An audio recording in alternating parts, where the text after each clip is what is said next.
ഗോവിന്ദചാമിക്ക് വിയൂർ ജയിലിൽ കനത്ത സുരക്ഷ. CCTV അടക്കം സുരക്ഷാ സന്നാഹങ്ങളുള്ള സെല്ലിലാണ് ഗോവിന്ദചാമിയെ പാർപ്പിച്ചിരിക്കുന്നത്.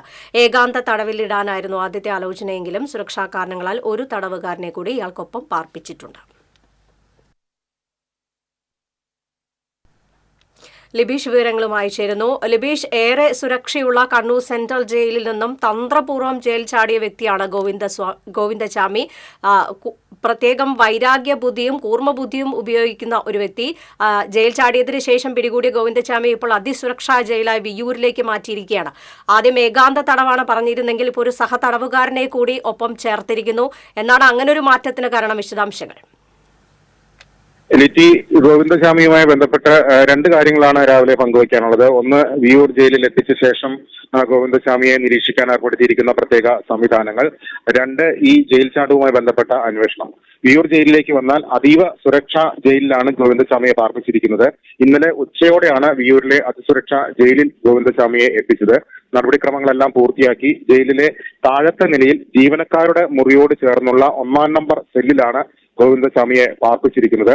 CCTV അടക്കമുള്ള കർശന സുരക്ഷാ ക്രമീകരണങ്ങൾ ഇവിടെ ഏർപ്പെടുത്തിയിട്ടുണ്ട്. ഏകാന്ത തടവിനെ സംബന്ധിച്ച് പറയുകയാണെങ്കിൽ ഏകാന്ത തടവിൽ ഇടാനായിരുന്നു ആദ്യത്തെ ഒരു ആലോചന ഉണ്ടായിരുന്നത്. എന്നാൽ അതിൽ ചില സുരക്ഷാ പ്രശ്നങ്ങളുണ്ട് എന്ന് ചില ഉദ്യോഗസ്ഥർ ചൂണ്ടിക്കാണിച്ചതിന്റെ അടിസ്ഥാനത്തിലാണ് മറ്റൊരു തടവുകാരനെ കൂടി പാർപ്പിച്ചിരിക്കുന്നത്. എന്നാൽ സ്ഥിരമായി ഇങ്ങനെ ഒരു തടവുകാരനെ പാർപ്പിക്കേണ്ടതില്ല എന്നാണ് ഏറ്റവും ഒടുവിൽ വന്നിരിക്കുന്ന ഒരു തീരുമാനം. കാരണം CCTV അടക്കമുള്ള സുരക്ഷാ ക്രമീകരണങ്ങളുണ്ട്. അതുകൊണ്ട് ഗോവിന്ദചാമിയെ ഏകാന്ത തടവിലേക്ക് തന്നെ മാറ്റാനുള്ള ഒരു ആലോചനയും ജയിൽ ഉദ്യോഗസ്ഥർക്കിടയിലുണ്ട്.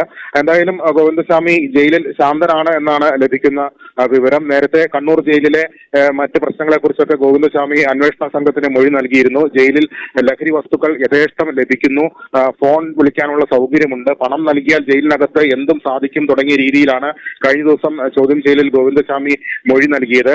വിയൂർ ജയിലിൽ എന്തായാലും അതിസുരക്ഷാ സെല്ലിനകത്താണ് ഗോവിന്ദചാമിയെ പ്രവേശിപ്പിച്ചിരിക്കുന്നത്. യാതൊരു കാരണവശാലും ഇയാളെ പുറത്തിറക്കേണ്ട ഒരു സാഹചര്യം ഈ അതിസുരക്ഷാ ജയിലിൽ ഇല്ല. ഭക്ഷണം സെല്ലിനകത്തേക്ക് എത്തിച്ചു നൽകുകയാണ് ചെയ്യുക.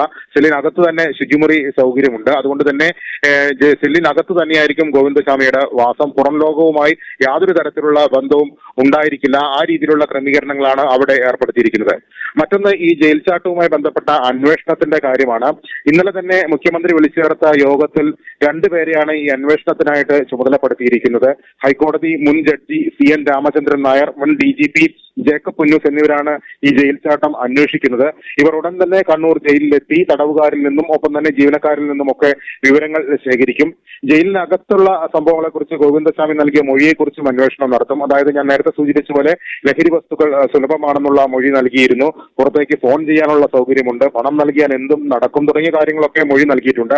ആ മൊഴിയുടെ അടിസ്ഥാനത്തിലൊക്കെയുള്ള വിശദമായ അന്വേഷണമാണ് ഈ രണ്ടംഗ സമിതി നടത്തുക. ഈ ജയിൽ ചാടാൻ ഗോവിന്ദചാമിക്ക് മറ്റാരുടെയെങ്കിലും സഹായം ലഭിച്ചിട്ടുണ്ടോ എന്നുള്ള കാര്യത്തിലും ഈ അന്വേഷണ സംഘം പരിശോധന നടത്തുന്നുണ്ട്. ഈ അന്വേഷണത്തിന്റെ അടിസ്ഥാനത്തിൽ കണ്ണൂർ ജയിലിലെ കൂടുതൽ ഉദ്യോഗസ്ഥർക്കെതിരെ നടപടി വരുമെന്നാണ് ലഭിക്കുന്ന സൂചന. ലിറ്റി. ശരി ലിബീഷ്, വിവരങ്ങൾ നൽകിയതിന്. ഗോവിന്ദചാമിക്ക് വിയൂർ ജയിലിൽ കനത്ത സുരക്ഷയാണ്. ആദ്യം ഏകാന്ത തടവിലാക്കണമെന്നാണ് ആലോചനയുണ്ടായിരുന്നെങ്കിലും സുരക്ഷാ കാരണങ്ങളാൽ ഒരു സഹതടവുകാരനെ കൂടി ഗോവിന്ദചാമിക്കൊപ്പം പാർപ്പിച്ചിട്ടുണ്ട്. എന്നാൽ വീണ്ടും ഏകാന്ത തടവിലേക്ക് തന്നെ ഗോവിന്ദചാമിയെ മാറ്റണമെന്ന തീരുമാനത്തിലേക്കാണ് ജയിൽ അധികൃതർ പോകുന്നത്. ഗോവിന്ദചാമി ജയിൽ ചാടിയ സംഭവവുമായി ബന്ധപ്പെട്ട് അന്വേഷണം പുരോഗമിക്കുകയാണ്. ലിബീഷാണ് വിവരങ്ങൾ നൽകിയത്.